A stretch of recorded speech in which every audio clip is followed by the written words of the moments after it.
Fisayo. It's very interesting here. Clement weather, convergence of some of the best and those who know what it means when it comes to sports and recognizing people.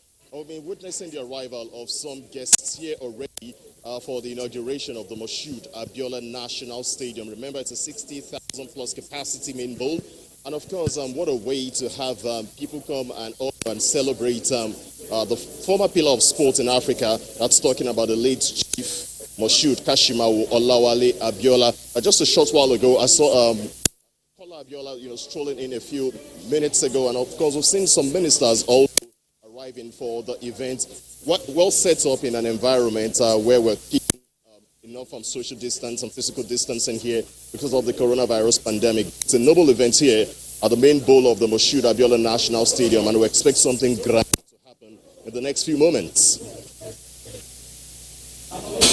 All right, Ayodeji, can you tell us, give us an idea in terms of the program for the day and when we expect this to begin? Yes, we expect we'll start with the national anthem. We'll have the welcome address by the president. We expect to see the president of the Federal Republic of Nigeria, President Muhammadu Buhari, to grace today's event. Remember, it's Nigeria's Democracy Day, and it has attracted many of the people here, and then we'll see the unveiling of the name here, where we'll see the Moshood Abiola National Stadium. You can see the colors of Nigeria, the green, white, green, and of course, the dignitaries present here will also go inside the VIP here to also unveil an official portrait of the late pillar of sport in Africa. That's talking about Chief Moshood Kashimawo Olawale Abiola, and of course, there'll be some speeches, recognition, and of course, a lot of accolades will be poured on the man. But one question many people really want to know is that now that we've seen the official inauguration of the Moshood Abiola National Stadium, are we going to see the facelift? Remember, the Minister of Youth and Sports Development, Son Dare, has already started enough public-private partnership to ensure a gradual process of having the national stadium, the Moshood Abiola National Stadium, a different look, at least regain the lost glory, similar to what we saw when we had the All Africa Games here in the year 2003. Thank you very much, Ayo. It looks, apt that we be naming the national monument like the National Stadium after Chief MK Abiola. It was variously described as the pillar of sports in Africa, not even in Nigeria alone in his time. And he had a football club, Abiola Babes, that did quite well, especially in the 80s, and then also supported his wife, Alaja Simbiat Abiola, to start the Simbiat Abiola Queens, or originally Kakan for Queens. Yes, it's symbolic, but it should bring some form of comfort to the family at this time. Yeah. Yes. All right, that has been the first part of it. Of course, we want to thank Prof for coming. But before I let you go, your final thoughts on the day and then moving forward.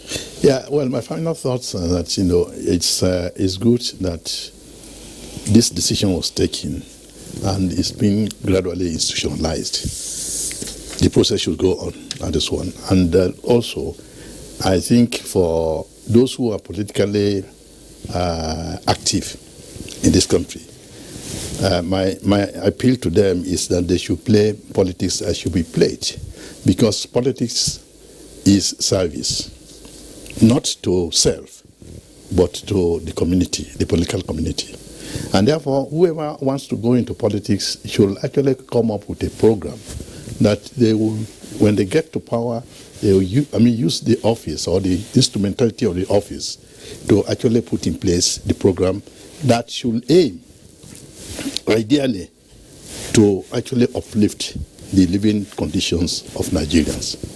Thank you very much. We've been here and had the company of Professor Nuhu Yakub, Vice Chancellor, University of Abuja, former Vice Chancellor, University of Abuja, and Sokoto State University. Professor, I know we're both wearing white, but the grays are different. Thank you for coming. Thank you very much. The struggle to entrench a democratic culture in Nigeria has not been a stroll in the park. It has been one of hills and valleys. Political actors in the Second, Third, and Fourth Republic in Edo Edo and Delta states, who spoke to our own Ogochukwuka Ona, gave kudos to the nation's first generation of Democrats and gave pointers on the way forward to today's actors. Going down memory lane, these Nigerians acknowledge that certain minimal conditions must be met before democracy can flourish in any society. In Nigeria, several patriots have contributed in blood, sweat, and tears. In Edo, I must confess to you, Edo State is part of it now. Our founding father, Chief Osage, Pt2 was premier, the Midwest, when Osadebe was there. Then you find election, free, fair, politics was interesting. Did you DNA alongside? Chief Mafidon, Chief Benedo Saige, Papa Akakase Akai of Eho.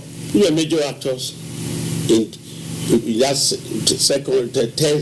second republic onto the third. They are founding father. They did a lot. They faced election and they know what it meant. They know that it has to be good. For instance, later Professor Ambrose Ali was there in the UPN. He came in here, he didn't have that type of money. Encouraging from ABU, you came here, started in the University of Benin. Chief Anthony Nahoro was in the MPN. But because of the fact that Ali was running, so Nahoro decided to be in the MPN campaign headquarters in Calabar instead of being in Benin. Father, we mention names, but we want to mention groups. You know, of course, students. Nigerian students gave a good account of themselves. Many people do not appreciate that. In fact, the struggle for Nigerian independence derived a lot of stimulus from the youth and the students in particular. West African Students Union of those days, Nigerian students in various institutions abroad. Of course, Nigerian soldiers who went to the Second World War, who fought for principles, who just could not stand the contradiction of coming back home and being denied the same principles they have fought for. Yes, Nigerian workers, people like Michael Imodu. So there's a tradition that had been in place that we also derived inspiration from. We cannot forget the late Anthony Inahoro, who moved the motion, very fundamental motion, where even our own person in journalism profession, in the media profession, Dele Giwa was killed by a letter bomb. I want to also commend all other journalists who paid the supreme price, because in the course of sustaining democracy in Nigeria, a lot of them lost their lives. They suggest that the strengthening of democratic institutions and governance and the cultivation of a credible opposition are keys to getting it right. The political class don't seem to have learned a lot. We have not imbibed the essential culture of democracy. We have not learned to have elections that are issue-based. We have not learned to accept defeat. We have not learned to celebrate victory. I should prefer a situation where we have maybe 3 or maximum of 5 political parties that is in existence, so that at the end of the day, you will know that anybody who comes out must be serious. That man wants to contest the election, not necessarily political jobbers. They are also of the view that respect for the will of the people and readiness to concede defeat without violence and undue protracted protests are key pillars of true democracy. The truth is that anybody after election and after tribunal decide to continue with hate, it's not a child of God. I appeal to our people. After election, you lose. Wait for another term. If you want to go to tribunal, okay, go to tribunal and stretch out your rights. After it, give in. Again, the other difficult thing in it, you find clearly that the election is totally rigged. Even at that, some states know that when the election is totally rigged, you become bitter. You got time, money spent on it, and especially when the winner is not showing any sign at all that we are won. Elections are not the beginning and the end of the concept of democracy. You can contest an election and not be successful this time, but the ideals that you pushed during the campaigns remain. And you can continue to use those ideals to measure the success or failure of whoever it is that may have succeeded this time. If our electoral processes are devoid of litigation, you will see that there will be confidence in the system. Okay, youth apathy and voter apathy will be eroded. Now, if you are an opposition and you know you lost election, I am sure you will carry out a postmortem of the reasons why you lost election and go back to the drawing board. The message today is that we should reflect back to when we were and where we are today, and the process that took us to where we are today. They say Nigeria's democracy at 21 remains strong and favorable in spite of abiding challenges, and that surely it is worth celebrating.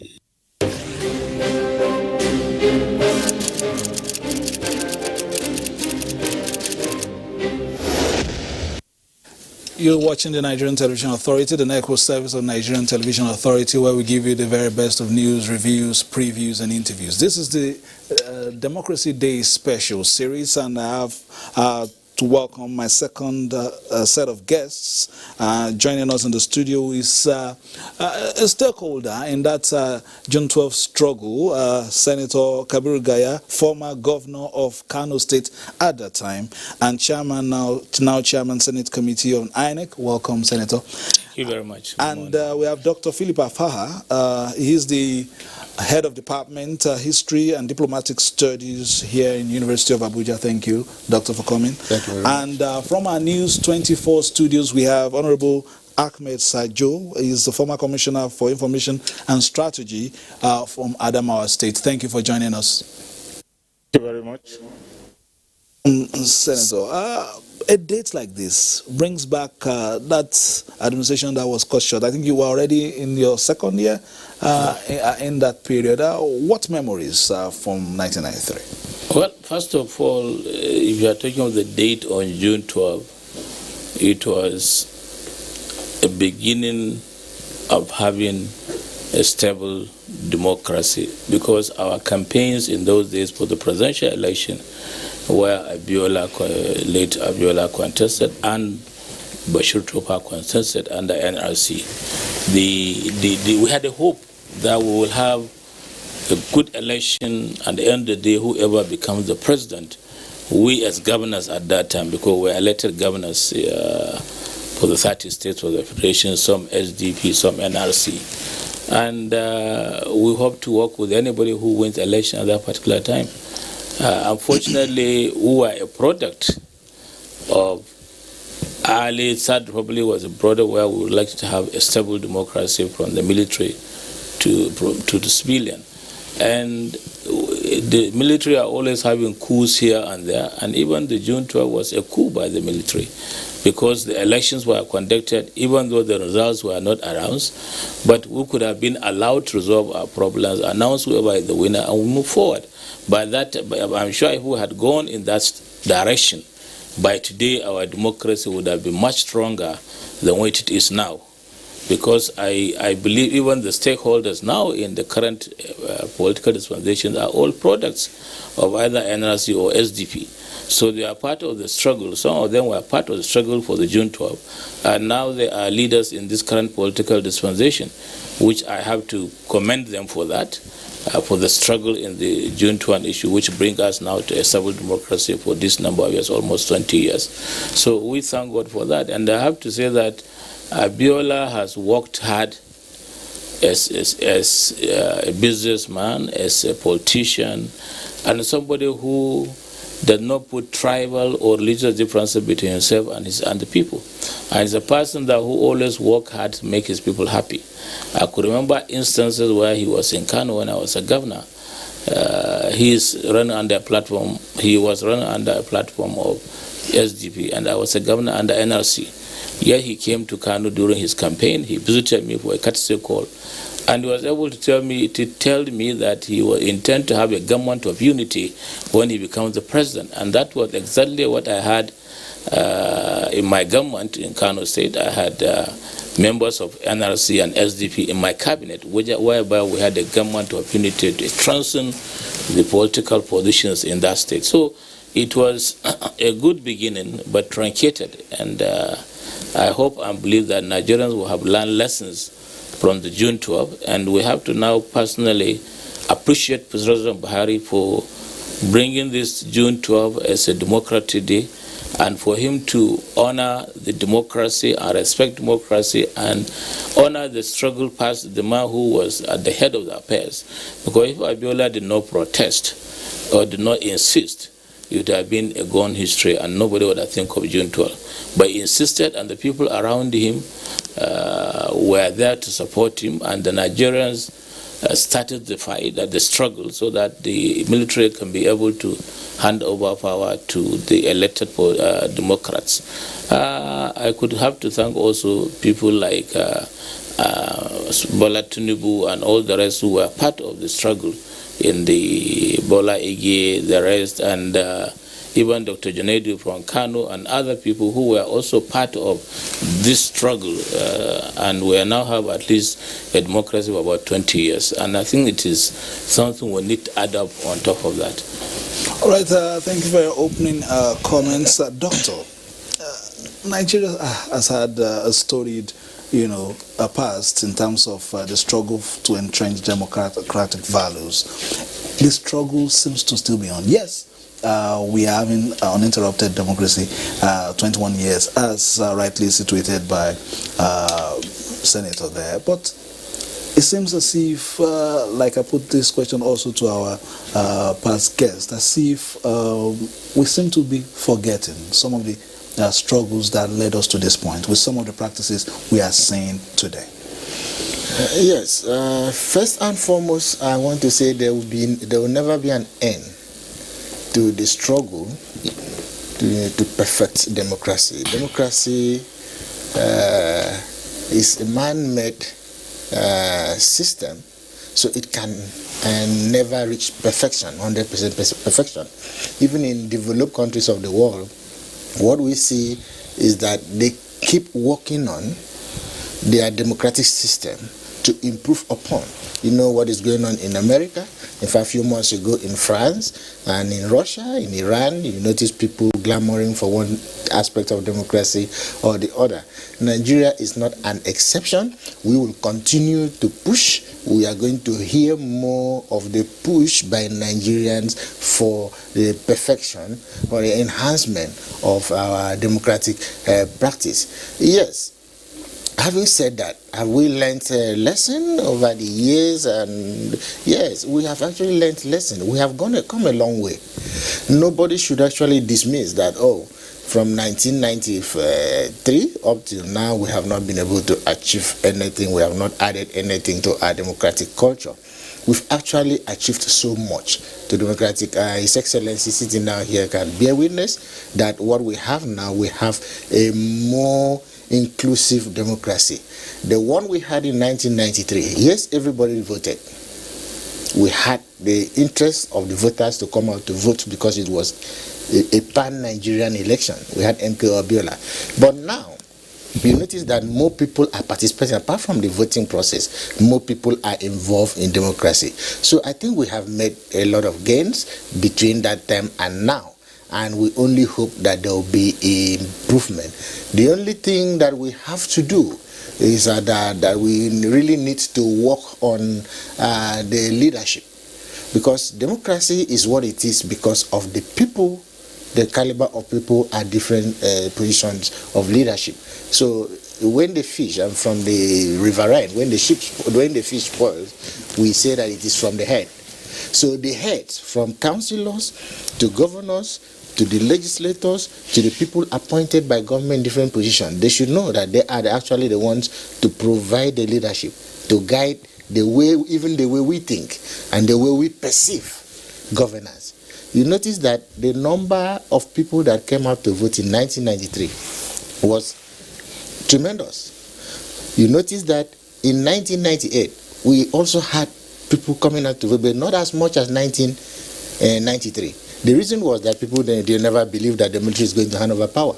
And after that, subsequent elections, during the Obasanjo, Jonathan, Yaradua, and all this, you notice that people the voter interest kept improving. But we noticed recently that the way we are managing our democracy that we inherited from MKO Abiola's experience and the rest, it is actually dwindling. The voter interest is no longer as strong as it was in 1993. Now, what is responsible for that? Why are people not on the streets to vote on election day? Why are they retreating? So we need to look at those things that we got right in 1993 elections and after, and bring them. And those mistakes we committed from that time, we see how to avoid some of these pitfalls so that this democracy can be maintained. We have this democracy for the past over 2 decades now.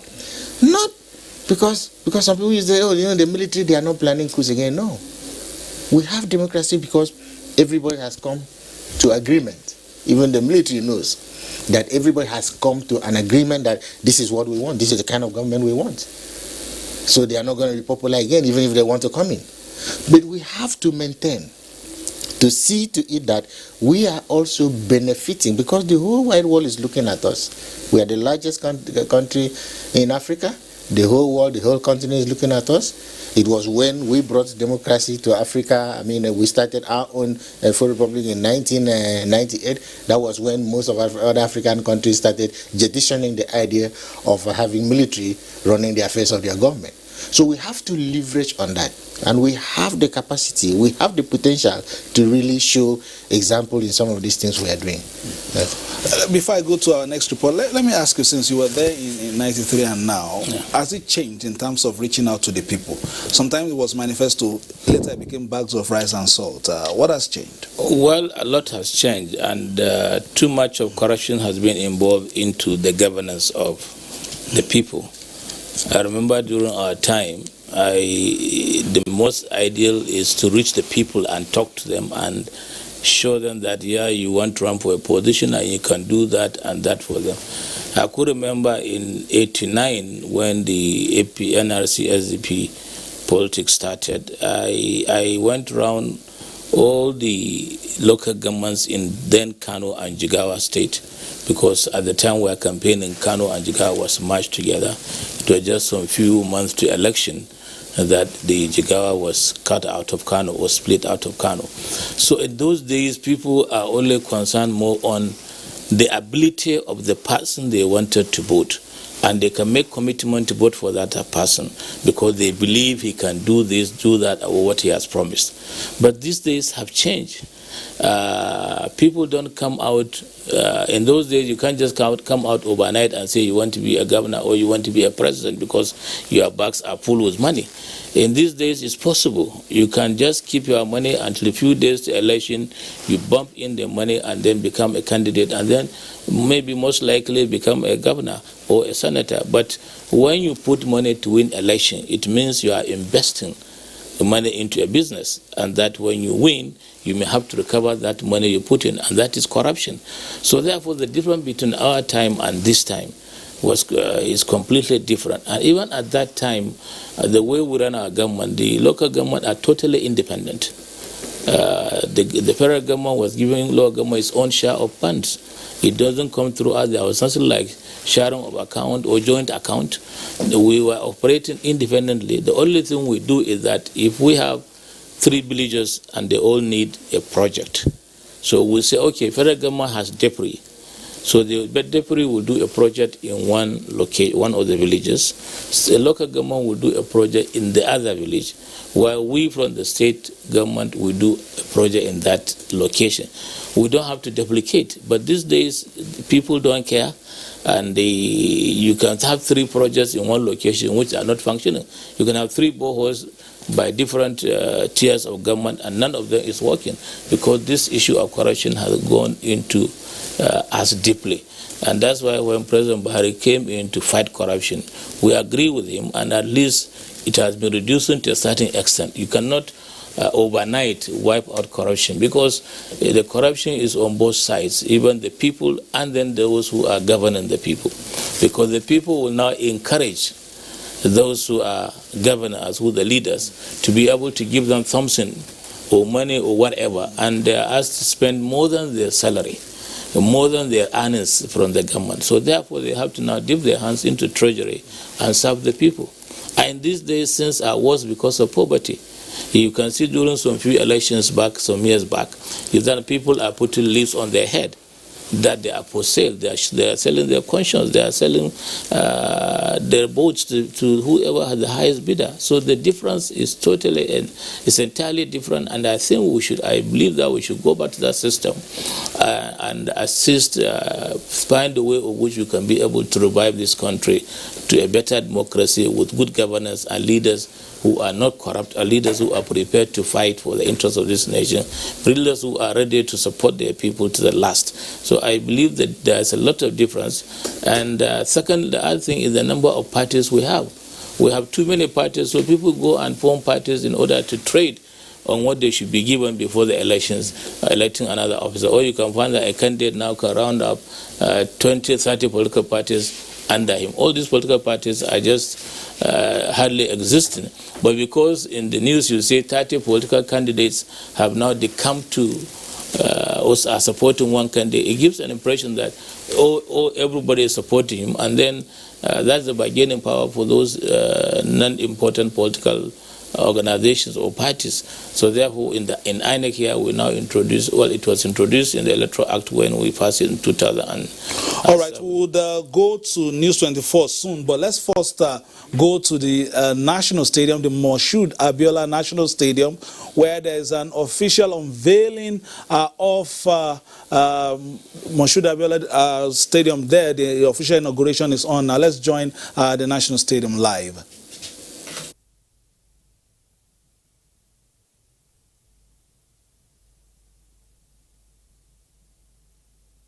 Delighted to be part of this historic occasion and this is welcoming you to the renamed Moshood Abiola National Stadium, where it is expected that a glorious occasion for the presumably winner of the June 12, 1993 presidential poll, late sports, business, mogul, and politician Chief Moshood Kabshimawu Abiola.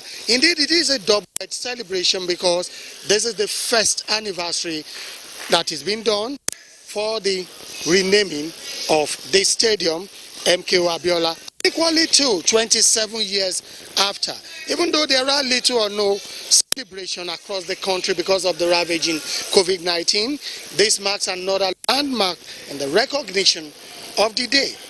The votes, the people's mandate 27 years ago. And so we're welcoming you.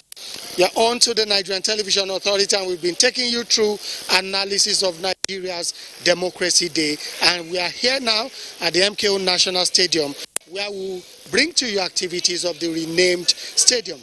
With me on the commentary box is Kene Ima Agbodike. Thank you, Femi Johnson. It's indeed a very beautiful day. We can attest to it. The Abiola National Stadium, as you know it today, has actually seen great activities in the days ago. But for today, it's an important occasion, so to speak. And we have here in our midst lots of government dignitaries who have come to raise this very epoch-making occasion. Of course, you can see the Honorable Minister of Youth and Sports Development, Sunday Diary there, the man in charge for now. And then we have the Honorable Minister of the Federal Capital Territory, Mohamed Musa Bello, who is also here.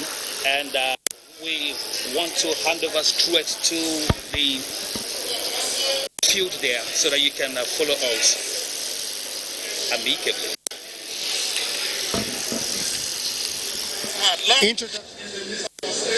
for Labor and Productivity. You're welcome. Chief Abiola would say, you cannot hear someone's head is up. Chief Abiola would say, the same hand with which you use a child is the same hand you use to fondle a child. Clear? Chief MKO Abiola is an icon and pillar of sport in Africa, and of course in Nigeria particularly. In 2019, His Excellency Mr. President Muhammadu Buhari posthumously honored Chief Abiola and his family by changing the nation's Democracy Day celebration from May 29 to June 12. The day of joy today it is. And so we are here to celebrate the man who loved sport, who gave his time for sport, who put his resources for sport, and today he is being honored by Nigeria, represented by Mr. President. Please give a round of applause to Mr. President. Thank you.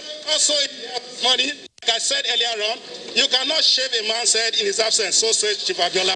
Today, this would have been incomplete without the presence of the son of late Chief Abiola. He's not a person than Mr. Kola Abiola. May I also respectfully request, very distinguished ladies and gentlemen, particularly those of us who are standing, kindly ensure we respect the COVID-19 social distance, please. Thank you. We also have in the house the DG of the NYC, Brigadier General Ibrahim Shaibu. You're most welcome, sir.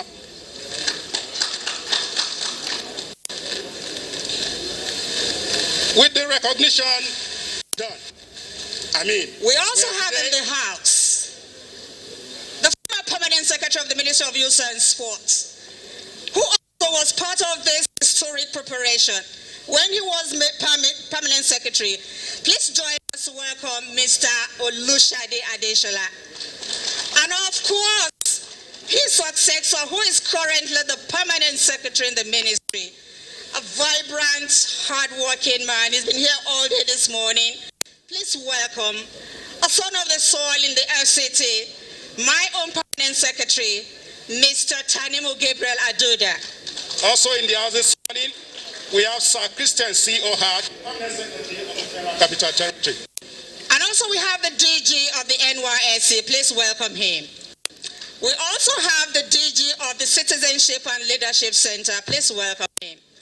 We also have in the house the Secretary of NFF, Dr. Sanusi Mohammed. Please welcome him. I've also cited the chairman of the Nigerian Professional Football League, Malam Deko. He's also in the house. You're welcome. And of course, we've got the directors in the Ministry of Youth and Sports Development. A handful of them. Please join us to welcome them all. A round of applause for them, please. There are too many acronyms, too many words that Chief Abiola was describing. Chief Abiola was just not a Pan-Africanist. He was just not a compassionate person. He was just not humane. He was just not generous. He was just not a philanthropist. He was not just a businessman. He was just not a politician. He was a pillar of sport in Africa. And so from around the world, from Nigeria to Europe, to Asia, to America, Chief Abiola was duly recognized. And so President Muhammadu Buhari will forever be grateful to you for making this also a reality today. And so without much further ado, we are going to kickstart this morning's program, which is a celebration of one of the most iconic figures to have come out of Africa, the late Chief Moshood Olawale Kashimawo Abiola. No other thing than to set the tone for this morning's program, other than to call on also a political figure, a fighter, a Democrat, and a mover. In some places, he has different names. Some of his friends will call him SD. Some people will call him Bonanza. is the Honorable Minister for Youth and Sports Development, Mr. Sunday Akindari, for his welcome remarks. You're welcome, sir.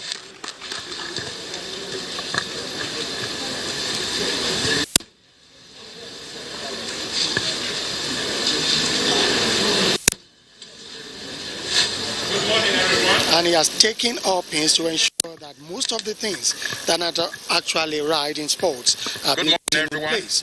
One of the things he has done is actually to ensure that all... Can you hear me now? Thank you very much. The President, Commander-in-Chief of the Armed Forces of the Federal Republic of Nigeria, ably represented by the Honorable Minister of FCT, my brother and colleague, Malam Mohammed Musa Bello, the Honorable Minister of Industry, Trade and Investment, Otumba Adebayo, the Honorable Minister of State, Labor and Productivity, SAN Festus Keyamo, Permanent Secretaries here present, DGs and CEOs here present, of course, the scion of the Abiola family, Mr. Kola Abiola, directors here present, members of the Fourth Estate of the Realm, ladies and gentlemen. It is indeed a privilege to welcome the special guest of honor, the President, Commander-in-Chief of the Armed Forces, Federal Republic of Nigeria, President Muhammadu Buhari, who is here ably represented this morning by the Honorable Minister of FCT, Alhaji Mohammed Musa Bello, and all other eminent personalities who have graciously elected to grace this auspicious event with their esteemed presence. Today's event of the unveiling of the Moshood Abiola National Stadium, Abuja, is not just historic, but significant as we mark the second-year anniversary of the remaining of this edifice by His Excellency President Muhammadu Buhari in honor of the widely acclaimed winner of June 12, 1993 presidential election, Chief Moshood Kashimawo Olawale Abiola. Significantly, it is also the 27th year anniversary of that historic election that is now regarded as a watershed in the political history of our great country. You will please permit me to walk down memory lane.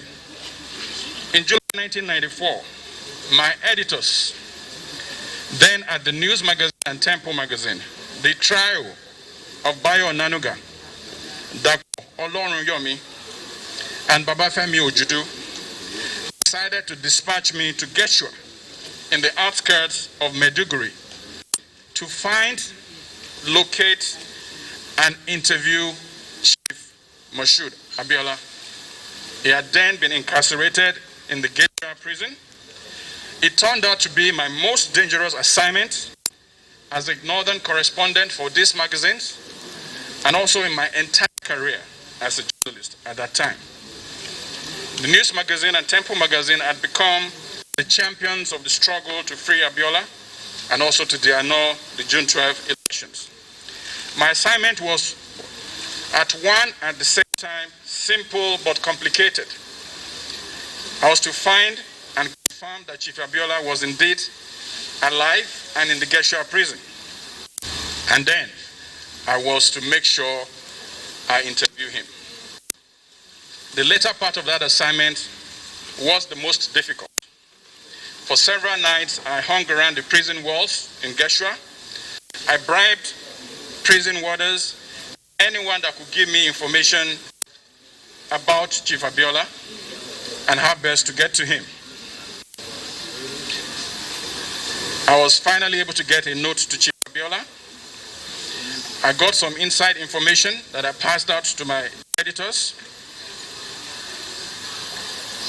And then, the night before the morning I was to be smuggled into Geshua prison to interview him, my cover was blown.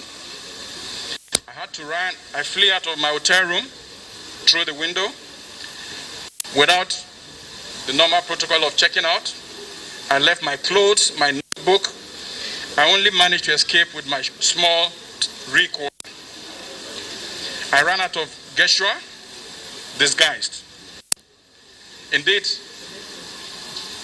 Chief Abiola sadly eventually paid the supreme sacrifice that watered Nigeria's tree of democracy. This and many other reasons are why we are here today, and that is why today is significant for myself and most Nigerians and all lovers of democracy. First, to God, who has kept many of the actors and participants alive, and most importantly, to President Muhammadu Buhari, who has demonstrated courage where other leaders before him failed, and who has further validated his democratic credentials by recognizing Chief Abiola's democratic value, by apologizing for the political injustice, and by declaring June 12 as Nigeria's Democratic Day. He has also honored Chief Abiola and conferred on him posthumously the highest honor of the land, GCFR.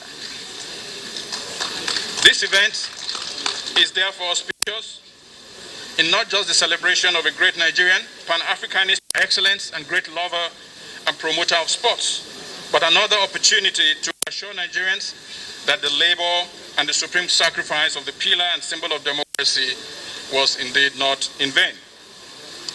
Chief Abiola was just not a politician and businessman. He was Africa's pillar of sports, whose contributions resonate with diverse people around the world.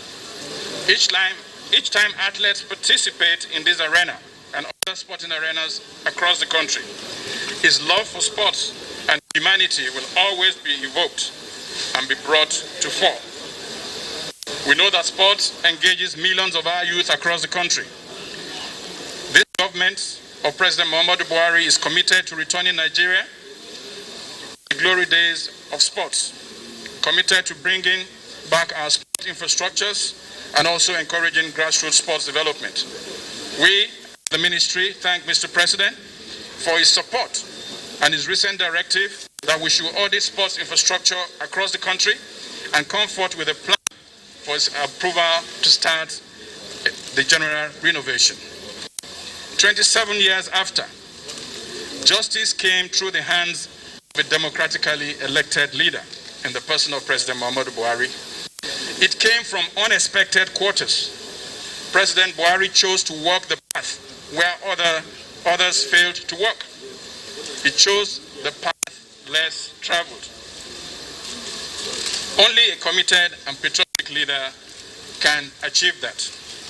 Once again, thank President Buhari for adding a significant chapter to the democratic culture of Nigeria.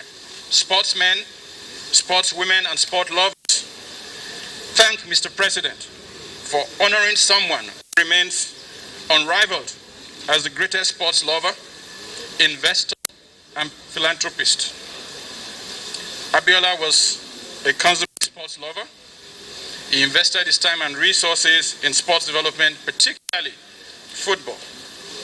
Not only sports administrators, but so many Nigerians will not forget Chief Abiola's labor in vain.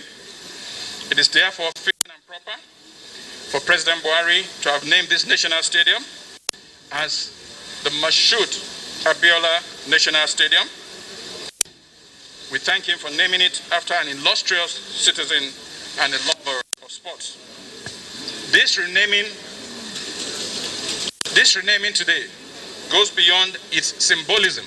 It will remain a reminder through time of the indelible footprints of Chief Abiola in our political and sports development as a nation. The naming of this stadium today will serve to beckon other Nigerians who have ways and means, like Chief Abiola, to emulate Chief Abiola and embrace and support and invest in sports development. Under this dispensation, we have seen Alhaji Aliko Dangote, we have seen Chief Pt2 Kashintu, we have seen them step up to the plate to support the efforts of government under President Muhammadu Buhari to restore our sporting infrastructure such as this. We thank them and we urge several other Nigerians to support them, and we also thank all others who in their little ways continue to support this new vision. Therefore, this event is an attestation of President Buhari's vision and mission of giving recognition to worthy Nigerians and to encourage the younger generation in a strong, virile, and indivisible nation. It also demonstrates the determination of this administration to ensure that the achievements of our heroes past are forever etched in stone and their memories do not die with them. Chief Kashimawo Lawale Abiola will continue to be remembered for laying down his life so that democracy can thrive in our country. Finally, I want to thank all our special guests for sparing time to be here this morning on this auspicious occasion of the unveiling of the Mashood Abiola National Stadium. I wish God's guidance and journey masses back to your various destinations. Long live the Federal Republic of Nigeria. Thank you for listening. Thank you, Honorable Minister of Youth and Sport. Your Excellency, Mr. President, with your kind permission, please permit me, with very sincere apology, to the member of the National Assembly here present with us. We have sitting in the House, Honorable Lekon Afolabi, the Deputy Chair, House Committee on Sport. Please welcome him. Honorable Sir, we are sincerely sorry for that omission. Thank you so much, sir. And of course, we have in the House, Your Excellency, the people who keep the kitchen, who take care of the home, who by the grace of God have risen up to the top of their offices. Your Excellency, please permit me to introduce a few of our own, when I mean our own, women in the fold. We've got two permanent secretaries in the House this morning.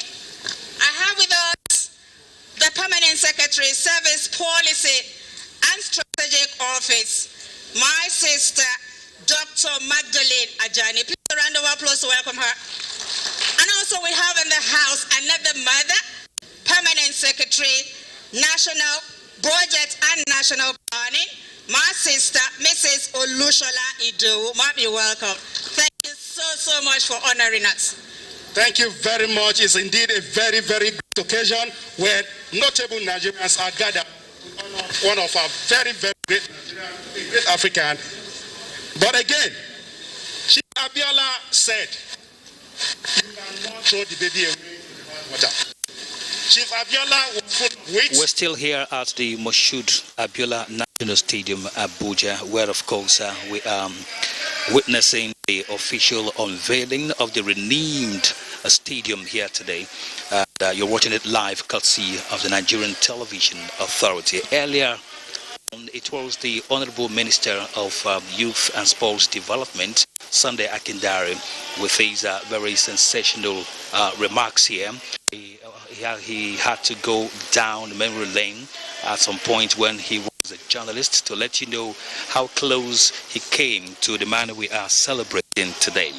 We are expecting that the elder son of the family of the Abiolas, Kola Abiola, will be making a special remark anytime now on behalf of the Abiola family. And of course, today, like we know, is a day to really remember. The Mashood Abiola National Stadium has actually come a long way. Kola Abiola on the screen now, the man that will talk to us in a couple of minutes from now. Femi Johnson, having a great day here today. A great day indeed, and talking about the business career of Mashood Kashimawo Abiola. In 1956, he started his professional life as a bank clerk with Barclays Bank in Ibadan, southwest Nigeria. He also gained a distinction from the Institute of Chartered Accountants in Scotland. And on his return to Nigeria, Abiola worked as a senior accountant at the University of Lagos. The Minister of Sports, Minister of Labour, the Minister of Industry, my leader, Otumbaniji Adebayo, the son of the man that is being honored today, Chief Kola Abiola. Invited guests, distinguished ladies and gentlemen. On behalf of the National Assembly, I would like to extend our sincere appreciation to Mr. President for having the courage to do what others have not been able to do before. People have been there before him, but they lack the courage to give respect, to give recognition to the man that laid down his life for the democracy that we are all enjoying today. So on behalf of the National Assembly, we thank Mr. President for this recognition given to MK Abiola, a man that has committed a sizable part of resources when he was alive to development of sport in this country. A man that is known and well respected and even accorded and given chief title in almost every part of this country. Once again, on behalf of the National Assembly, we thank Mr. President and we really appreciate him for this good gesture. He has done a wonderful citizen of this country who has committed everything, including his life, to ensure that the democracy we are enjoying today come to stay. Thank you very much. Thank you very much, sir. God bless you. Chief MK Abiola's name could open door anywhere. Chief MK Abiola was such a man of immense connection, contacts, that at the mention of his name, doors could be opened. And so he could, with a phone call, change a lot of perspective about anything in the world. And like I said, he was just not a businessman, he was a pillar of sports in Africa. He didn't know color, he didn't know creed, he never discriminated against anyone. And so today, we are so proud that we are celebrating an iconic figure that has made Nigeria proud all around the world. He has left a remarkable legacy in a son who is worthy of his name, who is worthy of his father, who is worthy of his calling, who is worthy of being called a worthy Nigerian. And so it is my privilege and honor to invite the son of the MK Abiola family, Mr. Kola Abiola. There are too many titles for Chief Abiola. You never can tell which one to call him. Is it Bashorun? Is it Alaji? It's whatever. Wherever he went, he was recognized and honored. Social distance. Social distance, please. This place is enough for all of us. Thank you. I think there's enough social distance out here that I can take this off.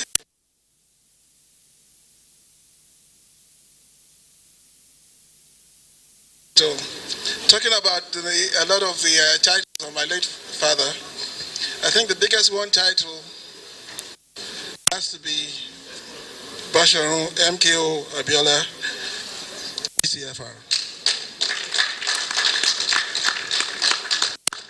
Your Excellency, the President and Commander-in-Chief of the Federal Republic of Nigeria, President Muhammad Buhari, GCFR, ably represented by my friend and my brother, Muhammad Bello, the Honorable Commissioner for Youth and Sports, Sunday Dari, our host,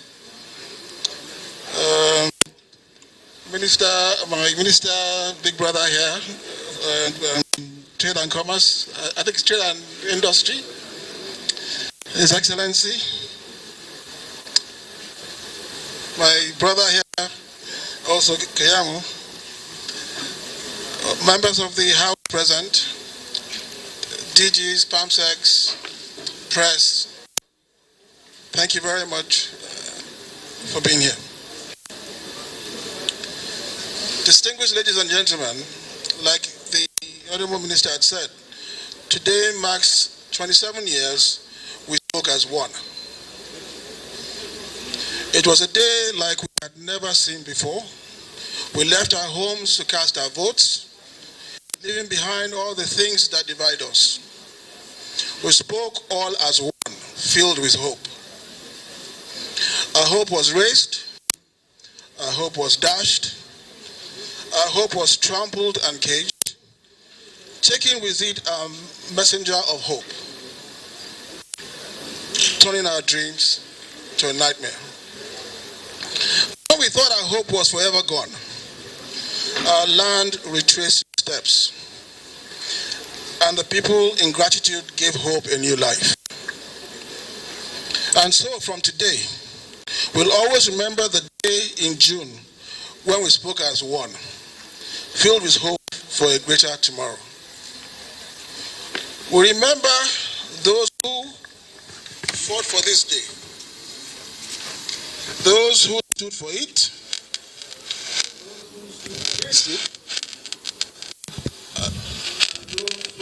with their lives, those who never gave up, those who were too young to know, and those who came much later wondering what it's all about. We also give thanks to the Commander-in-Chief and President of the Federal Republic, Muhammadu Buhari, GCFR, to the people and friends of Nigeria, to those who believe in the promise of this land. On this date in 1993, we proved that the nation united and indivisible is way stronger than its parts. This date will forever remind us of the relevance, will remind us of its relevance only if we stay as a Federal Republic of Nigeria. For without it, we cease to speak as one voice. In 1993, we proved that the nation can only change through the power of its people. Whatever our nation may be facing today, that power is still with all of us. Happy Democracy Day, Nigeria. God bless the Federal Republic of Nigeria. Thank you. Round of applause.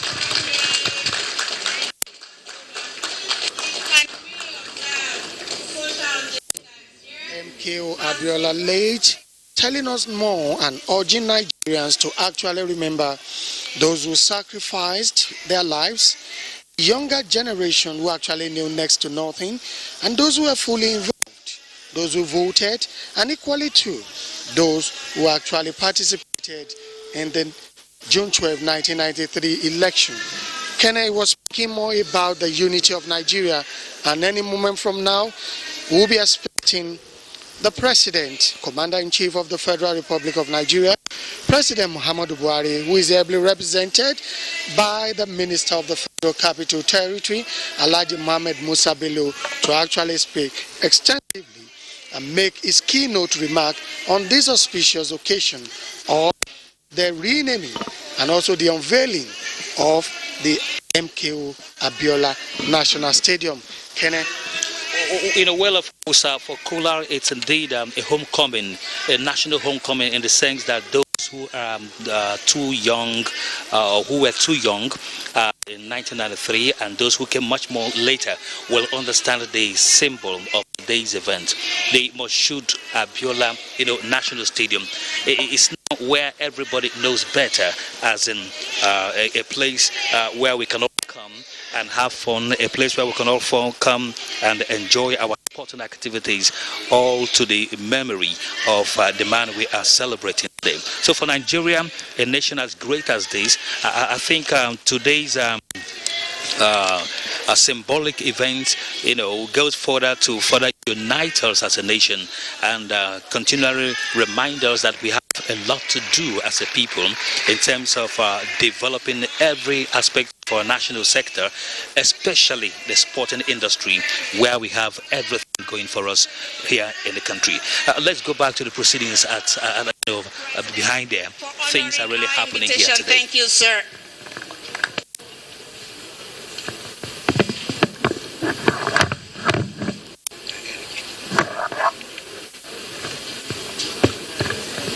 The Deputy Chairman of the House Committee on Sports, Honorable Lekan Afolabi, our host, the Honorable Minister of Youth and Sports, Mr. Sunday Da. The Honorable Minister of Industry, Trade and Investment, Otumba Adeni Adebayo. Honorable Minister of State, Labor and Productivity, Mr. Festus Keyamo, Senior Advocate of Nigeria.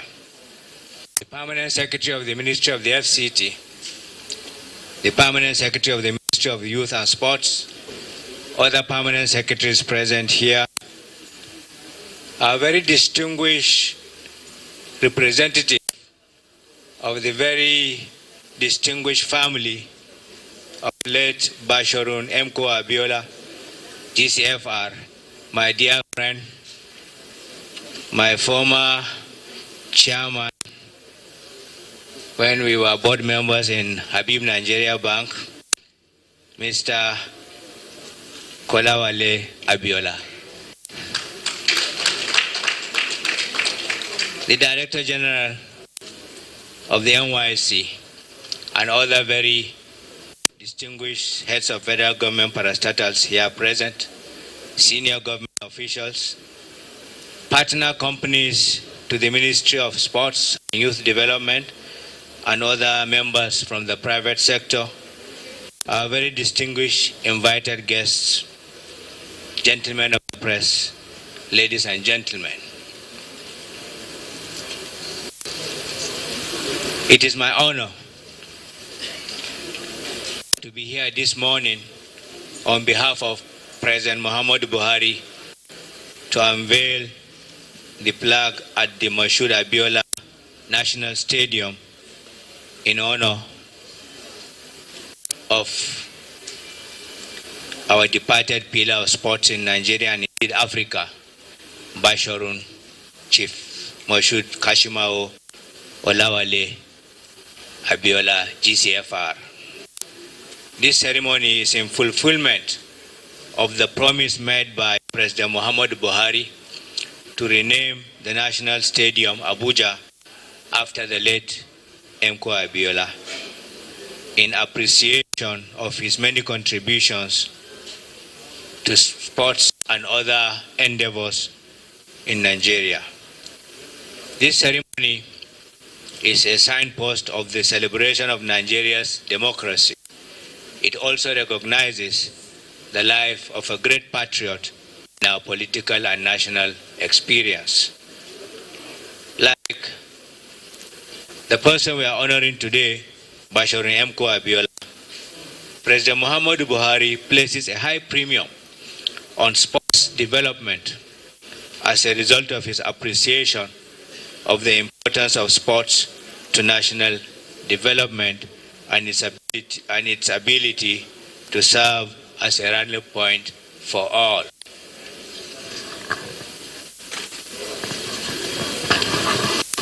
Irrespective of tribe, religion, or political affiliation. It is in this recognition that Democracy Day in Nigeria was moved from May 29th of every year to June 12th, as we are now celebrating the first Democracy Day in Nigeria on June 12th. On that day in 1993, Nigeria held its most inclusive election that saw the people of the North, the people of the South, the people of the East, and the people of the West of Nigeria all speak in one voice with one language of unity. To commemorate this unity in diversity, Mr. President announced on June 12, 2018, the renaming of the National Stadium Abuja as Moshood Abiola National Stadium. Distinguished ladies and gentlemen, it is only right that Chief Mko Abiola, a great lover of sports, a man who understood the true impact and unifying power of sports, be placed at the very center where people gather together, discard their differences, and become one as fans in the sporting arena. Hence our gathering here today to honor the life and legacy of Bashorun Mko Abiola. This national sporting monument was commissioned in 2003, which is also a multipurpose complex located here in Abuja, the federal capital city of Nigeria. The stadium serves as home to the Nigerian football federations, as well as a center where other sporting, social and cultural events take place. The stadium main ball is designed to accommodate over 60,000 spectators, while other supporting facilities include the velodrome, training pitches, other football pitches, as well as other facilities, including an indoor sport hall. They are all designed and engineered in compliance with the requirements of international sporting federations. I am also particularly very happy to see that the Honorable Minister of Youth and Sports Development, Mr. Sunday Dare, with the support of the federal government, is implementing the pronouncement of Mr. President by ensuring major innovation and rebranding of the Moshood Abiola National Stadium through a very innovative public-private partnership under the Adopt a Pitch/Athlete program. As was earlier indicated, also here with us, who is here to represent the Abiola family. We duly acknowledge your presence and also the goodwill and good work of your family and the good work of your late patriarch. On this note, on behalf of the President of the Federal Republic of Nigeria, His Excellency, President Muhammadu Buhari,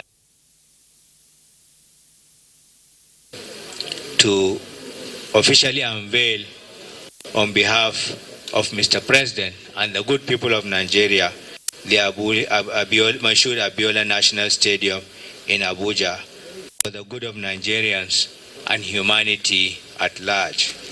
God bless the Federal Republic of Nigeria. Thank you very much. A round of applause for Mr. President. As we respectfully and the same vein request for the unveiling, Mr. President, sir, the ministers and the Deputy Chair House Committee on Sports, we kindly request you now move to the signage for the unveiling. Your Excellency, very distinguished ladies and gentlemen. Only ministers, please. Only ministers, please. Thank you. Thank you so much.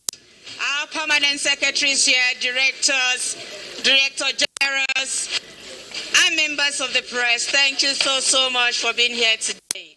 We are honored to have you on this historic occasion of the commissioning of the signage. Ministers' aides, please move.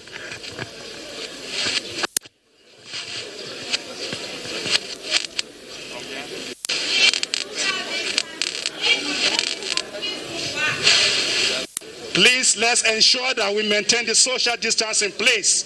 It is very, very important, please. As soon as this is done, we are also moving to the gate to unveil the signage at the gate. Only ministers, please, and the chairman, deputy chairman, House Committee on Sports. In the name of God Almighty, and on behalf of President Muhammadu Buhari, it's my honor to cut this tape and unveil the flag. Can we move now to the gate, please? Only the press and the ministers, please. Can we maintain social distancing, please? It's very, very important, please.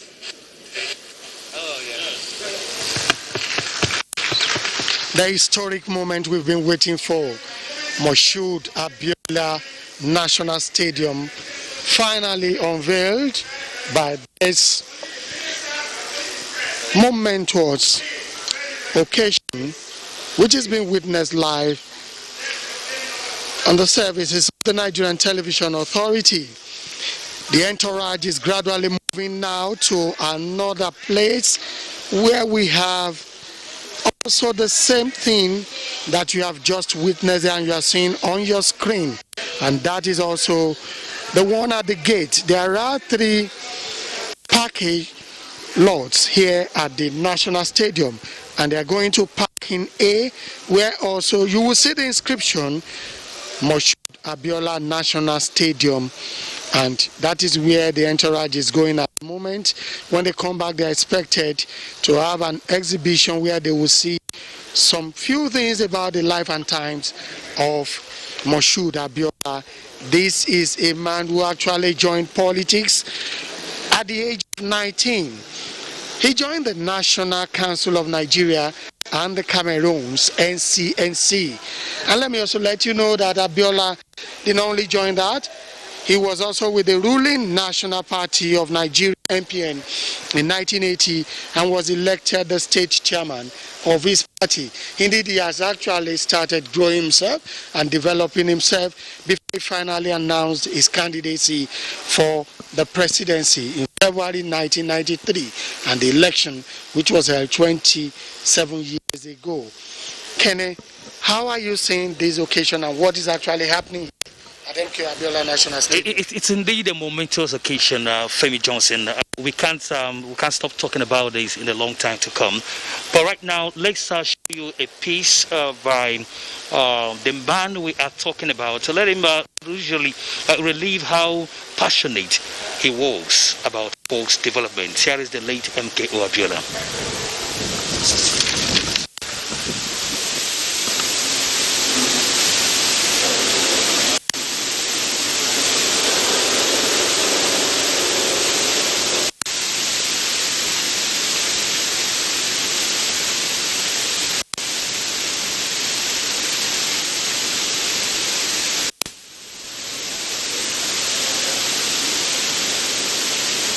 All right, that's a report on MK Abiola, a pillar of sports. When we get that the audios right, we would bring back that report in the course of this broadcast. Let me remind you that, of course, we've started since 9 o'clock, and our second set of guests are already here. Of course, earlier I introduced Senator Kabiru Gaya, former governor of Kano State. And of course, now the Chairman Senate Committee on INEC, and of course, Dr. Afaha is right here. But let's quickly go to the News 24 studio where Honorable Ahmed Sanjo has been patiently waiting for his opening remarks on today's program. Now, Honorable, talk to us a bit about the memories that this brings to you in terms of the resilience of our democratic actors, and of course what eventually birthed the Fourth Republic, the politicians of yesteryears and the ones we have at this time. Very much. I think let me start from one pedestal. That let me join everybody that congratulated and appreciated President Muhammadu Buhari for the courage to accept that the contributions of Abiola and all those people who struggled for our democracy, as exemplified by the June 12 elections, the 1993 elections, was appreciated and brought back to the fore for people who don't know, who didn't know what happened. But let me tell you that I feel pained because there are about 2-3 things that we have not learned from what happened on June 12, 1993. The first one is that we're yet to 21 years of continuous democracy, but we have not effectively transited from politics to governance. The political space is full of people who think that politicking should continue even when winners have been announced and a government has been formed. And so it looks like politicians will want us to continue to look at every activity of government and every activity within the political space in the narrow prism of politics. I think we should begin to draw a distinction between politicking and governance, so that we have certain national political values that should be held sacrosanct, whether a person is in power, whether a party or a group are in power or out of power. And then until we do that, we will not grow our democracy effectively. Secondly, we missed a very, very important lesson from the June 12, 1993 happening, and that is national reconciliation. We're still drifting further apart as a people. On that fateful June 12, 1993, we spoke with one voice. We didn't consider religion, we didn't consider ethnicity, we didn't consider region, we didn't consider all of these things. We put them aside and spoke like a people in one country with one common destiny. But today, if you look at it, we're drifting further apart. We're talking more about those fault lines that divide us much more than we're talking about things that unite us. And to the extent that if you look at what is going on today, you realize that it's as if Nigerians are at war with themselves. I think we need to reconcile ourselves and look at issues dispassionately. But unfortunately, we are not being helped by politicians. And I say it with all sense of responsibility, that our leaders are becoming more and more micro-nationalistic rather than nationalistic in their outlook. And we must begin to deconstruct this micro-nationalism. People just think of only themselves and their locations, their localities, and they manipulate the people within those localities to the extent that everybody believes that if my man is not there, I will not be protected. And that is further eroding the gains of democracy, because it's divided us further apart. And thirdly, we have not been able to learn any lesson from the excessive monetization of the political process. The political process has become so monetized, and I'm happy His Excellency Senator Kabiru Gaya had alluded to that and said it very clearly, that today our politics have been so monetized that we don't even know what are the issues in contention. Everybody is just looking at money. Everybody is just thinking of money. Everybody is just believing that you need money to win an election. And like His Excellency Senator Kabiru Gaya said, if I have to invest money to gain a political office, it's an investment. For crying out loud, I need to first and foremost recoup the money I have spent and then begin to think of a profit on top. And so where is the sense of service? Where is the sense of providing for the people? So some of those things we need to begin to talk to ourselves about them. We must begin to change the way we operate our democracy. We have to change our democratic culture. We need to begin to separate politics from governance. We need to begin to reconcile ourselves, to look at ourselves as one people. Whatever problems you think we have as a nation today, these problems are an aggregate of the problems that we have in the component units of the country. So we need to reconstruct ourselves and begin to look at ourselves as a nation. Are we really, truly a nation? When we're talking too much about the differences we have in religion, ethnicity, region, our fault lines have become the defining character of our politics, rather than the issues of development, progress, and building on what we're doing. And I think we must appreciate that these things, I believe this is the spirit behind President Muhammadu Buhari's acceptance of June 12 as the New Democracy Day, so that we can leverage on the unity that we enjoyed at that period to begin to reconstruct ourselves into a united nation, to begin to reconcile ourselves with the fact that we are one people no matter what happens, and to begin to deconstruct certain very negative aspects of our democracy, including the excessive monetization of our politics and the political process. The first intervention, Honorable Ahmed Sajuani alluded to some of the things that you said earlier. Let me quickly come back to Senator Gaya before I come for some lectures from Dr. Afar. So when you look at it, sir, you know, in the context he has built up, are you supervised, at least in terms of your oversight, of one of the critical institutions in entrenching democratic values, and that's the electoral umpire itself? In the past few years, we've seen a news cycle. Pre-election activities, campaigns, elections, then litigations, galore, from different courts to the Supreme Court before we can even begin to think of governance at all.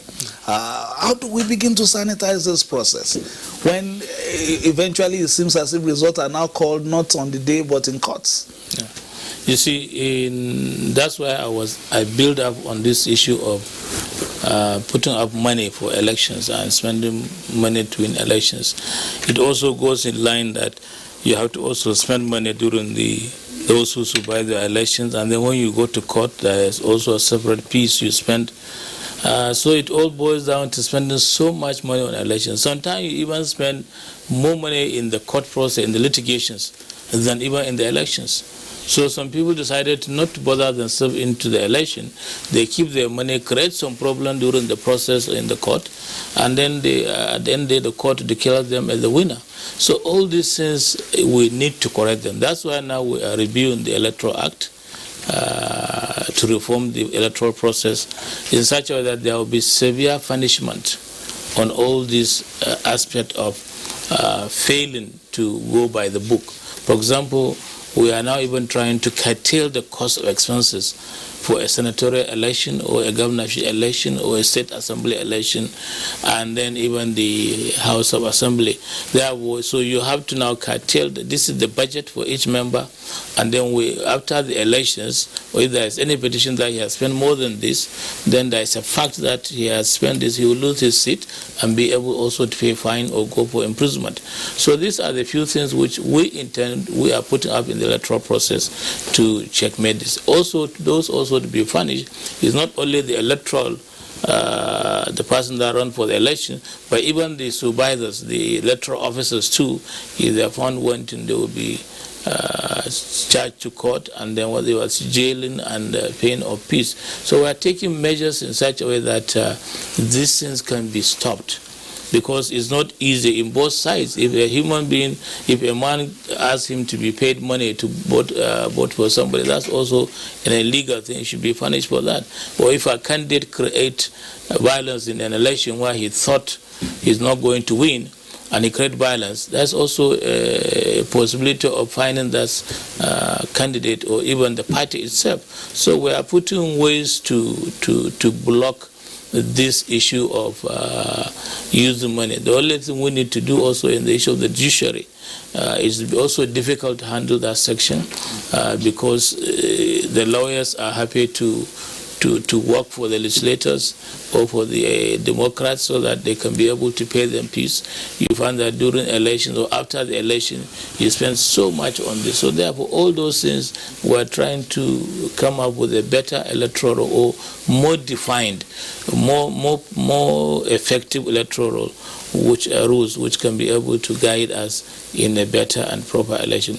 And secondly, we have to also appeal to the people who are governing the nation or the legislators or the executive to perform after election, to do job to the people, to serve the communities, so that when the time comes, community will not bother of saying, give me money to vote for you. Because if you perform well, it means you are on a better track. Like this constituency project we are doing as legislators, I've done a lot of projects within the last 12 years, more than 200 classroom blocks, more than 300 boreholes, more than so many projects that 22 health centers and so on. So this kind of projects, if it comes to election at the grassroots, I hardly have any problem. Because whether you give them money or you don't give them money, they know that I have supplied them water in the community where they badly needed water. They used to go to pond and drink water with the animals and the dogs and whatever. and they do washing there, they do everything, and yet they carry that dirty water to drink. So if you can serve people or give the people that what they needed, definitely it will reduce issue of money politics, and I hope we'll reduce this issue of money politics. All right, Doc. You heard some of the eulogies given to late MK Abiola at National Stadium, the Moshood Abiola National Stadium, as rightly called now. Some of the things that came out of it are the rhetorics. People continue to remember some of the things he said. Can't you be man in his absence? A song cannot rise twice a day in Africa. You hear those things. And then politicians of the past as well. You remember them for some catchy phrases and lines that, they've given us. But these days, we are looking more at a situation where people strategize more on fomenting trouble to capture seats than the dynamics of politics in terms of, proper connection to the people. Instead of thinking about the thumb, many are thinking about the fist. How do we gravitate away from this and begin to embrace intellectualism in politics and the right rhetorics for nation building? Yes. You see, any way you look at it, experience counts. We heard from the analysis of the person from Sokoto, he told us that Abiola started his politics when he was 19. He joined the NCNC, and later we knew about his activities in MPN, and he graduated up to SDP. So you can actually track his progress. You can actually see how he's connected with his base. Politics has to do with base. It has to do with the experience. If you check in other climes, you hardly run into a senator or an honorable member who is 2 years. You see people like John Kerry in the US, you see people like Biden, people who have experience. And these are the people that really have the connection with the base. If you don't have connection with the base, if you don't have the experiences, yes, you are just jumping in to jump out, and in the course of which you cause so much problems. Why did President Buhari recognize June 12th? He played no role in annulling that election. But I believe that we are benefiting from Buhari's experience as a former head of state. He has the feelings. He gauged the feelings of the country. He has been a head of state. He knows certain issues. So when he became a civilian president, he said, okay, I want to recognize June 12th. I want to acknowledge MK Abiola.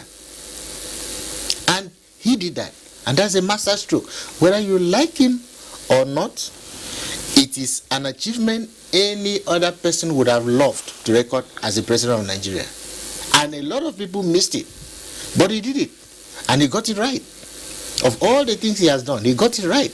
On national reconciliation, although it has not been wholly done, but in recognizing MKO Abiola, that the man was actually robbed of his victory, and it caused disaffection in certain part of the country. By doing that, we can actually say that President Buhari has started national reconciliation. Now, you need experience to be able to recognize the need for that. So what we are now having is people jumping in. My colleague here was talking about, His Excellency was talking about people using money. Anybody that has money jumps into politics without even understanding what is required to be a leader. People go, if you go to the social media now, if you see the way this issue of MK Abiola Stadium is being analyzed on the social media by our millennials, you'll be shocked that they don't have even the grasp of what the country is trying to do. You say, okay, we want to name the stadium to MKO Abiola, and you see other people telling you about issues that should not even come. They don't even understand what is playing out. That is why we keep saying it is important for people to connect with their history. Nigeria has been left gasping because we don't connect with our history. We don't know, our youth doesn't know what happened before and why we are doing what we are doing now. So on MK Abiola, you actually see that He was able to connect because he knows the issues. He participated in national development, in nation building from the age of 19. So he grew through the ranks until he became the MKO we are now celebrating. So when he was campaigning, it was possible for him to be making those kind of rhetorics that brings people together. The kind of rhetorics that me and you are remembering today, years after he died. He did that because he had a connection with the base. But nowadays, people just jump into politics because it's lucrative. How do we stop our politicians from seeing politics as a business, like His Excellency alluded to? I think that is a very critical aspect of our national life that we have to work on. Well, Doctor, please just hold that thought. Let's rejoin the Moshood Abiola National Stadium here in Abuja, where our reporters are standing by to interview the Honorable Minister of Youth and Sports Development, Mr. Sunday Dari, right here. Let's join Femi Johnson at the Moshood Abiola National Stadium. And with us, we are still back at the National Stadium where we have just unveiled MKO Abiola National Stadium. And it is indeed a great pleasure. With me here is the Minister of Youth and Sports Development, Sunday Dari. Sunday Dari, how do you feel about this development and what does it portend for the nation and the national democracy we are talking about? Well, I'm simply elated that today has become part of our history. First, I want to thank President Muhammadu Buhari for making this possible. After 26 years of struggle, of agitation, we have a true Democrat at heart come to make sure that June 12 becomes the cornerstone of our democratic development. So I'm really elated. And for us as a country, it signals and signposts the fact that the heroes of our labors past shall never be in vain. Chief Abiola labored for democracy to drive in this country. He was destabilized, he was a philanthropist, and because of the virtues and the values that he recognizes, today reminds us that we should all recommit ourselves to these very values and virtues that Abiola lived and died for. And again, we thank Mr. President for bringing June 12, 1993 alive, the hope of campaign 1993. And with what we have seen here, and with this renaming, what now will now be your message, particularly to those who are still in charge of the vanguards of democracy? We have our politicians, we have those people who are actually interested in ensuring that Nigeria will have transparency in our electoral process and equality, looking forward to what we usually advocate, which is one man, one vote. If we are looking forward to more elections in Nigeria now, what would you anticipate?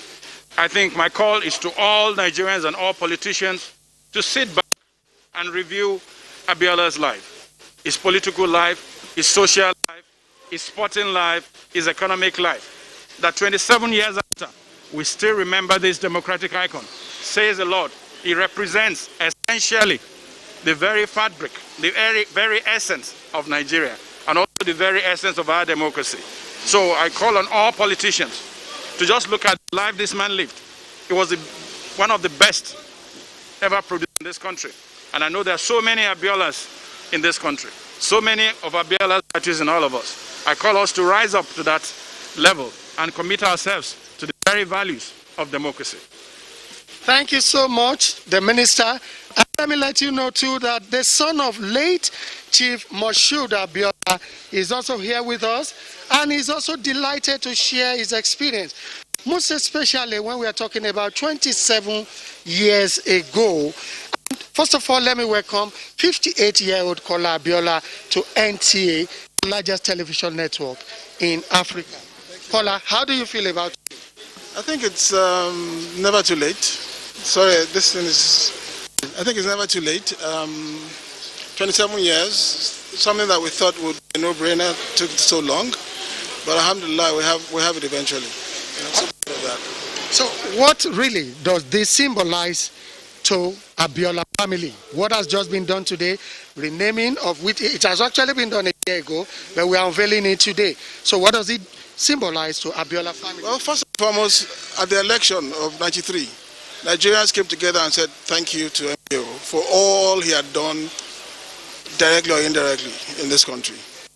And in all those years, he's never gotten a national award. He has a lot of titles all over Nigeria, over 100 titles over Nigeria, but he's never really gotten a national honor. And to have given him this does two very important things. Number one, besides the thank you from the public, the country as a whole recognized what he has done in the past to help as many people as possible. Recognition to him.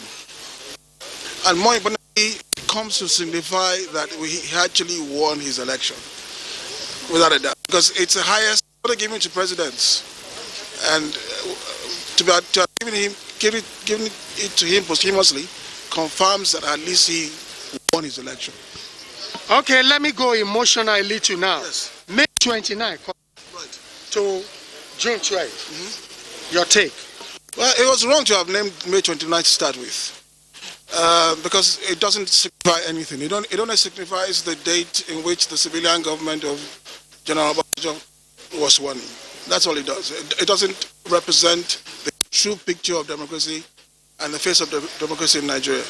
That is being rectified by June 12th, because that's what we all recognize as a country by the people with the power to vote and voted as the true authentic democratic date. And like I said, Kola, we're going emotional a little so that Nigerians can know and feel your pains. On that day that your dad was announced and pronounced dead, where were you? How do you feel? I was in Lagos. I was called.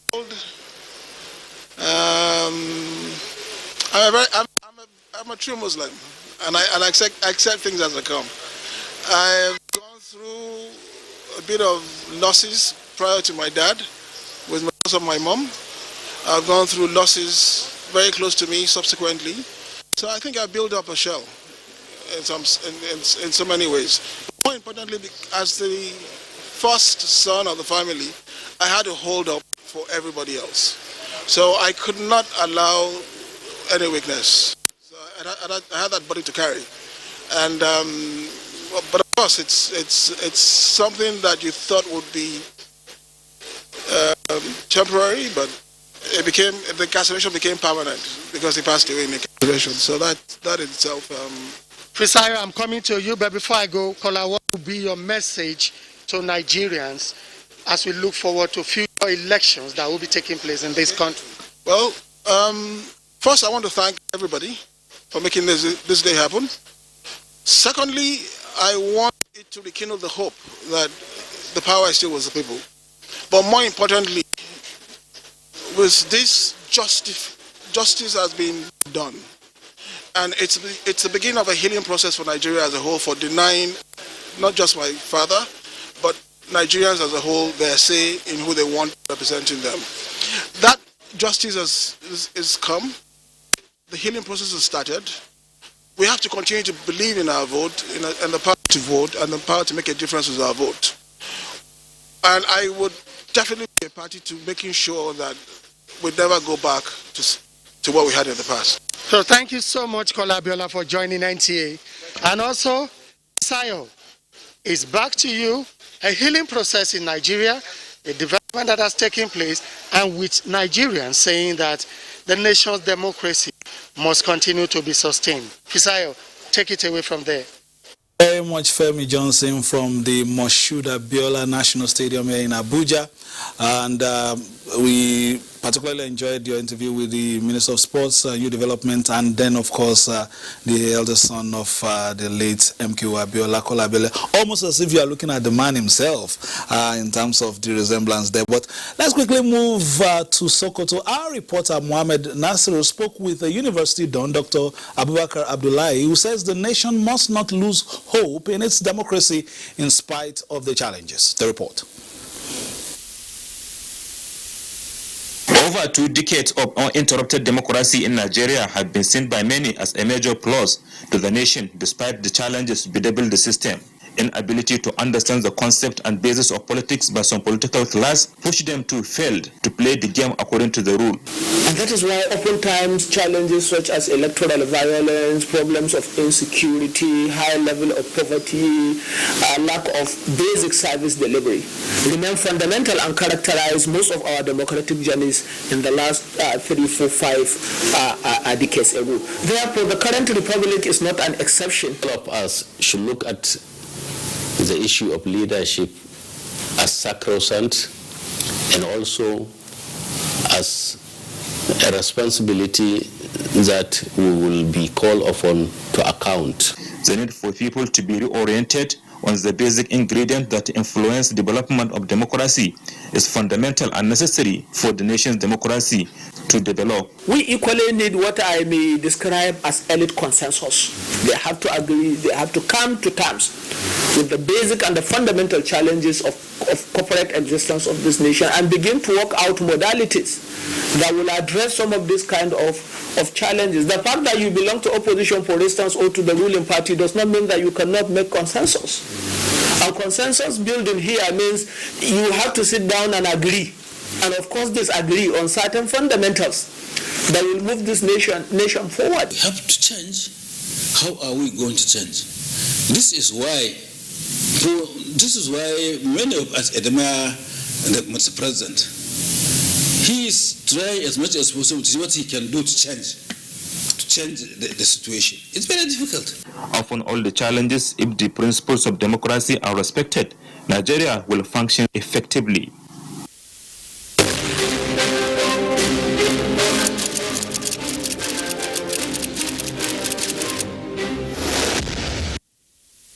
All right, thank you very much. That was a report from Sokoto. We'll still get many reports from across the country on their impressions on the day, and of course, Nigeria's democracy. Are we maturing? Before we leave the set, Dr. Afar, let's look at a few things. And where do you stand on political parties earning your place on the ballot box? The last, presidential elections, we had about 92. The ballot box perhaps is even longer than some of the doctorate theses that you must have supervised. And then, of course, you saw how cumbersome it was for a simple voter to go through. Now it has been primed to 18. Where are you on it? What we are looking at today, that very iconic election was just 2 parties. Collapsed from those parties registered in 1991, the Liberal conventions and all whatnot. All the political parties were compressed into 2. Where do you stand on the political party earning its place on the ballot, or do we just allow, in terms of ideologies, people group together and then begin to function as a political party? Yes, if you look at the situation we have now, you notice that what the military did, giving us by fiat 2 parties to run our affairs, you notice that up till today, the Nigerian electorate appears to gravitate towards the 2-party system. Yeah. From 1998 up till today, the typical Nigerian remembers from number 3 to number 99 party during the election week. After that week of election, people are talking about PDP and APC. Yes, APC has transformed from ACN to CPC, from ANPP and all those things. But you notice that the typical Nigerian thinks that he either goes towards PDP or the APC. So that tells us something. That psychologically, the Nigerian voter believes in either he votes for left or for right. So the idea of having over 90 parties the way we're having, I think we were just playing around. The main reason for that was that INEC, by the Electoral Act, was giving some handouts to political parties. So anybody can come up with an association, with an NGO, and see how to meet up 1 or 2 conditions to register. The idea was to have this portmanteau Oh, I'm the owner of a political party, and before you know what is happening, is getting some handout from the government. I think that is what it's not necessary. Let's leave it at that. Let me come quickly for your final thoughts. Now we have the date cast in stone. Looking forward, what do you expect from Nigeria? But on a personal note, let me ask you: in '92, when eventually you were excused by the military administration at the time, were you able to pack everything from the government as your personal belongings before leaving? Well, we were given a chance by General Abuja at that time when he booted us out. We were asked to go home, but when I met him after some days, I said, Mr. Head of State, I thank you for doing a coup without taking us to Kirikiri. He told us to go back to our houses. We didn't go to prison. And that was the thing. But you see, these days, we have to work hard to make sure that our democracy survives. And from what the professor says, the two-party system has been the best system. And even now we are talking within the two-party system, APC, PDP. You don't talk of the other political parties, even though they have relevance in having some senators or House of Rep members or House of Assembly members. But sadly, the best for this country is to have two political parties. That's why INEC is working hard to go by the rules. And we're also amending those rules to make sure that we have few strong political parties whereby the choice will be less, and then we'll reduce also the cost of using taxpayers' money in printing this document. If the last election we had 91 political parties, and you could see the ballot paper is as long as this, it's confused people a lot. Some people just come ask you, why do I vote? And you end up telling him where to vote. Maybe not even what he wants, but because he's confused, you tell him to vote your own candidate. So sadly, we need to reform the political parties and then also encourage leaders that are doing well and that they are capable of reforming this country or making the positive development in this country. Like Buhari, when he was brought in, it's not issue of money that brought Buhari into office. People knew that he didn't have the money to run for complete presidential election, but people brought him in because of his character and what he thinks he can deliver for this country. So we need more of Buharis in Nigeria to make Nigeria better, by God's grace. Thank you very much. We've had Senator Kabiru Gaya, former governor of Kano State and Chairman Senate Committee on INEC, for coming. Thank you very much. Thank you. Distinguished Senator. And of course, we've had Dr. Philip Afaha, Head of Department History and Diplomatic Studies, that's the University of Abuja. Thank you very much for coming. Honorable Ahmed Sajo will still be with the next set of guests to still continue his intervention on the day, but this will be where I call the curtains on our first leg of presentations. My colleague Omini Oden will take over from here. Keep it locked on the Nigerian Television Authority for other reports as we continue democracy day, and we'll be expecting democracy as a system of government. And of course, we also have one on sportsmanship in democracy from Meduguri, imbibing the spirit of sportsmanship in politics. And of course, Benny Adams also has a special on the economic cost of governance under democratic rule. Bye bye now.